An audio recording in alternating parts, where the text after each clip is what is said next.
پر هغه خلکو باندې څوک چې د دهشتګردۍ خلاف راپورته سوي دي، ارګنایزیشن خلاف راپورته سوي دي، څوک چې د دې مذهبي انتها پسندۍ خلاف راپورته سوي دي، څوک چې د امن خبره کوي، څوک چې د ریاست د آئیني برخورد او چلن خبره کوي، څوک چې پر جمهوریت یقین لري، څوک چې پر سوله ییز لاریون جلسه او دھرنه باندې یقین لري، او ټولو باندې په دې ټول ملک کې چې دی د دهشتګردۍ مقدمې سوي دي. زموږ تر سل زیات کارکنان د پښتون ژغورنې غورځنګ تر سل زیات کارکنان دا وخت په جیلونو کې دي او پر دې ټول باندې د غدارۍ، دهشتګردۍ او بغاوت الزامونه دي. کوژدې خبرې نه کوو، ګرمي هم ده او ځینې خبرې انډرسټوډ دي. یوه خبره ډېره واضح ریاست پاکستان ته کوو، که دلته جاسوسان ناست دي باید ریکارډ یې کړي، من وانې ولیکي او دوی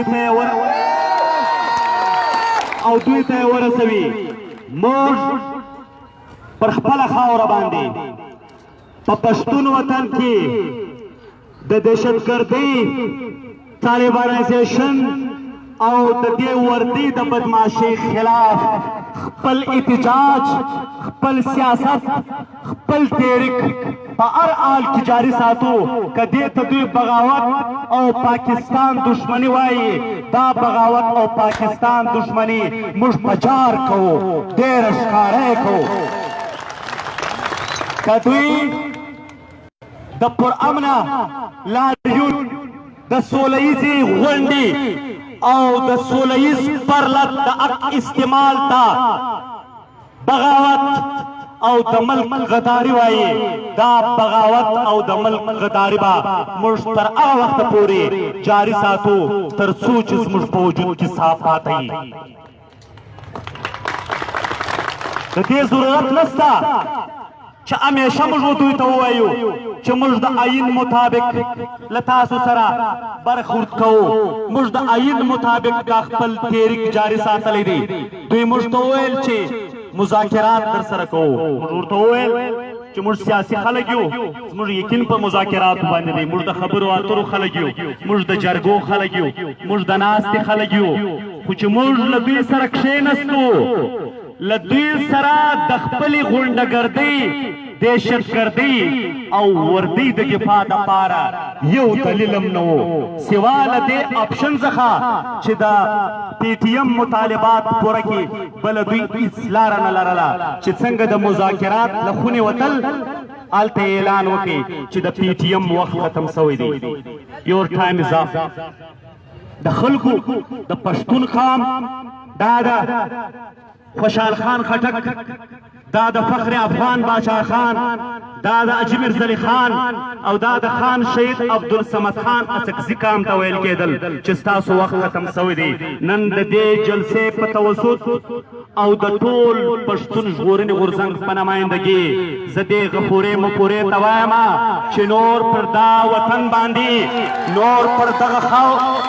چې نور د پښتنو پر خاوره باندې ستاسو وخت ختم شوی دی. تاسو به له دې ځایه خپلې کډې باروئ. موږ دلته دا ستاسو چاوڼې، دا پر هر چوک،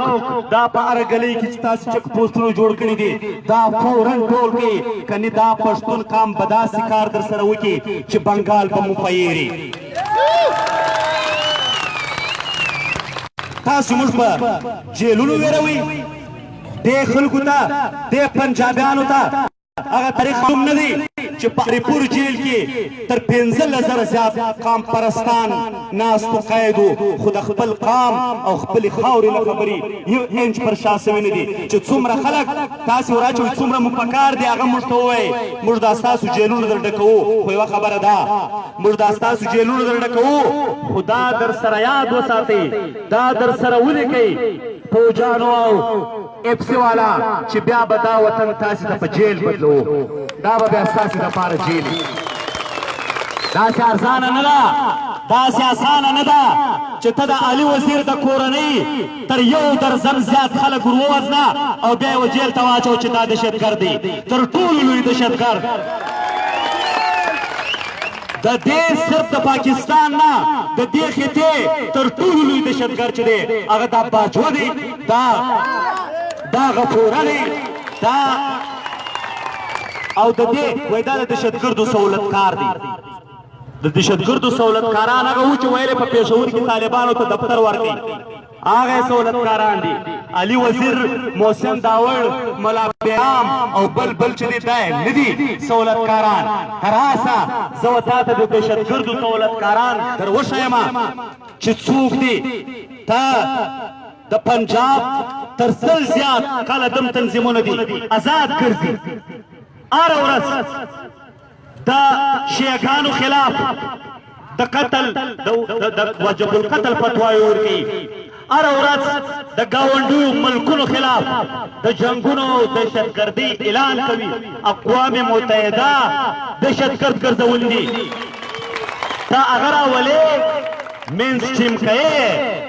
خو د پښتون ژغورنې غورځنګ رنګه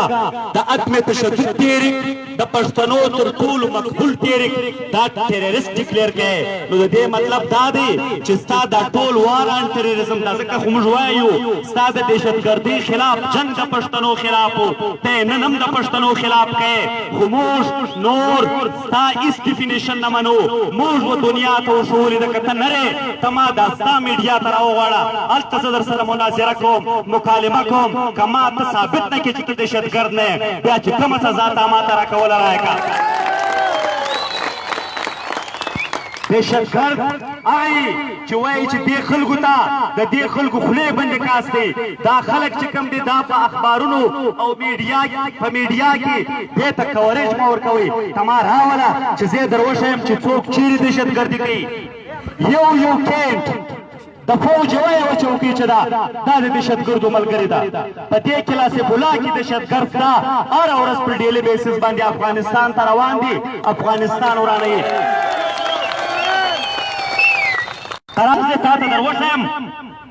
تراسه زه تا ته په ژوب کې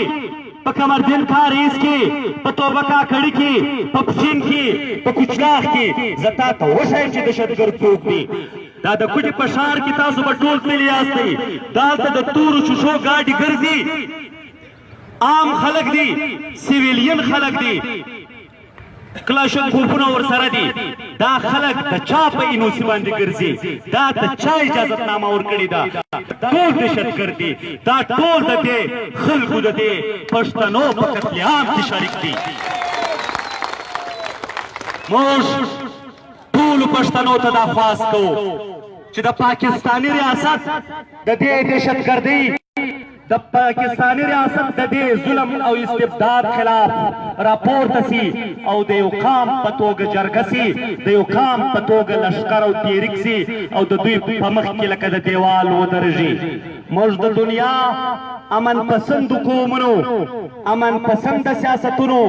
امن غوښتونکو ادارو تنظیمونو ته خواست کوو چې پر نړیواله کچه د دې دهشتګرد سټیټ خلاف اواز پورته کړي پر دې باندې اقتصادي پابندۍ ولګوي او دا له داسې یوازیتوب سره مخامخ کړي چې دا د دې ځپلو د جنګ ځپلو او د دې دردېدلو او رپړېدلو خلکو په پښو کې پرېوځي د دنیا په یو کونج کې هم د دنیا په یوه کونه کې هم ریاست د یو قاتل په توګه هیچا نه دی منلی دا قام چې په دې خطه باندې امپراتورۍ جوړې کړې دي سلطنتونه یې جوړ کړي دي دوی غواړي چې دا قام د غلام په توګه وساتي دوی غواړي چې دا قام ټول په مقتولانو باندې بدل کړي پښتون پرون قربان شو نن شهید او سبا قتل پښتون پرون قربان شو نن شهید او سبا قتل د څه دپاره ولې دا سوال څو کسانو کړی او زما چې د سلګونو ماشومانو وینې توی شوې زما چې د سلګونو ماشومانو وینې توی شوې په شام او فلسطین کې 48 څو کسانو کړی شام او فلسطین خو پرېږده دلته پښتانه هم سته چې شام او برما پېژني خو وزیرستان نه دی ور معلوم پاکستانیان پنجابیان خور ورځ لګیایي پرونه په سودان باندې خوا بده وه هغه پسې خفه وو خو وزیرستان نه ویني خو زه دا سوال هم نه کوم چې په شام او فلسطین کې هړتال څو کسانو کړی زه دا سوال کوم چې زما چې د سلګونو ماشومانو وینې توی سوې په فیصل آباد او ګوجرانواله کې هړتال څو کسانو کړی په لاهور کې هړتال څو کسانو کړی په پنډۍ او اسلام آباد کې هړتال څو کسانو کړی ټول ناست ټول له سره تر پایه که دانشور دی که ترقي پسند دی که پروفیسر دی که سیاستدان دی هغه وایي چې دا خلک چې دي دا چې د خپل حق دپاره راپورته سوي دا چې د امن دپاره راپورته سوي دي دا نفرت خورئي دا نسل پرستي کوي دا بغاوت کوي او دا باید چې ووهل سي پر دې باندې باید تشدد وسي دا د پنجاب مجموعي رایه ده دا د پنجاب مجموعي سپورټ دی د فوج دپاره تاسو به پرون لیدلي زه حیران سم د نواز شریف پارټي چې ده نواز شریف یې جیل ته اچولی دی پر ټولو مقدمې د پارټۍ نور پرېږدي پرون مریم نواز لیکلي وو چې د فوج په بجټ کې کمی مه راولئ موږ پر دفاع باندې کمپرومایز نه کوو پنجابیان کله هم پر فوج باندې کمپرومایز نه کوي هغه چې زموږ توقع وله نو دې خلکو څخه به مو وله هغه مو وایي چې پر فوج او پر دفاع باندې کمپرومایز نشته زنده‌باد ستاسو دپاره ځکه دا د یو سرایکی کانفرنس مشر و تاج محمد لنګا کله چې پونم جوړ شو نو له هغه څخه یو صافي سوال کړی و چې تاسو خو د ټولو قومونو کانفرنس کې پارټیانې په دې پونم کې خو د پنجاب پارټي پکې نشته هغه ورته وویل چې موږ خو د پنجاب د پارټۍ خلاف راپورته سوي د پنجاب تر ټولو مضبوطه پارټۍ ده هغه د پنجاب کومه کانفرنس د پارټۍ د پنجاب خو مسلم لیګ دی ده ورته ویل د فوج چې دی دا د پنجاب کانفرنس د پارټۍ ده ځکه پنجابیان که د فوج مرسته کوي دفاع یې کوي د هغوی خو کانفرنس د پارټۍ ده خو موږ یوه خبره ورته کوو موږ که دوی پر خپل فوج باندې کمپرومایز نه کوي نو موږ پر دې خپله خاوره باندې قطعا کمپرومایز نه کوو دا جنګ بیا حتمي دی دا جنګ بیا لازمي دی بیا به خامخا کېږي دوی غواړي په وچ زور پښتون تحفظ مومنټ کشي چې دا د تشدد طرف ته بوځي د پښتون تحفظ مومنټ لیډرشپ په هیڅ صورت دا تحریک تشدد ته نه پرېږدي خو که سټیټ یې په خپله فطري طور تشدد ته بیایي بیا چې هره تباهي کېده بیا که هر اسلامي جمهوریه پاکستان پکې بایلل کېدو بیا موږ ذمهوار نه یو د دې موږ نه یو ذمهوار او هسې هم دا خبره ډېره واضح موږ کوو بیخي واضح کوو چې په دې ریاست کې که پاکستان نوم دی که اسلامستان نوم دی که عربلا نوم دی چې د پښتون ژوند پکې محفوظ موږ یې نه منو موږ یې بلکل نه منو دا سټیټ په یو صورت موږ منو چې کم ډاکومنټ کم آئین دا پارلیمنت پاس کړی دی دا به مني چې دی دا نه مني دا هم د دوی د مفاداتو محافظ آئین دی په دې کې د پښتون قام او نورو قامونو د حقونو دومره تحفظ نشته خو بیا هم په یو مینیمم پوینټس باندې زموږ اتفاق دی ورسره چې دی آئین نه مني نو بیا خو پاته بله لار نه ده بیا خو دا ده چې مخامخ په میدان کې به سره ګورو اوس د میدان شپې دي پښتنو راجګ سي راپورته سي هر طرف ته د پښتنو پر دغه سوله ییزو او امن غوښتونکو ځوانو باندې یرغلونه روان دي که د دا یرغل مخه موږ پر وخت ونه نیوله په والله کله تور مخو پوجانو څخه څوک په کور کې هم خلاص سي ولکه څوک په جومات کې ځینې خلاص سي هره ورځ د موږ دې دمکانو ته نه مجبوره کوي چې د دې خبرو خپل یو وخت دی موږ کله دې ستړي شو د دې خبرو بیا به په میدان کې سره ګورو بیا به ګورو خبره ده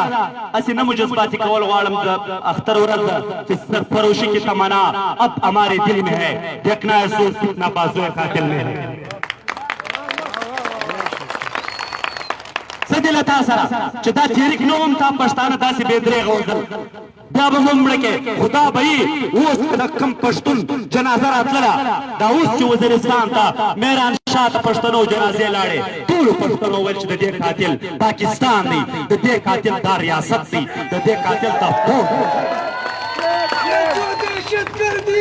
ये जो दहशत करती है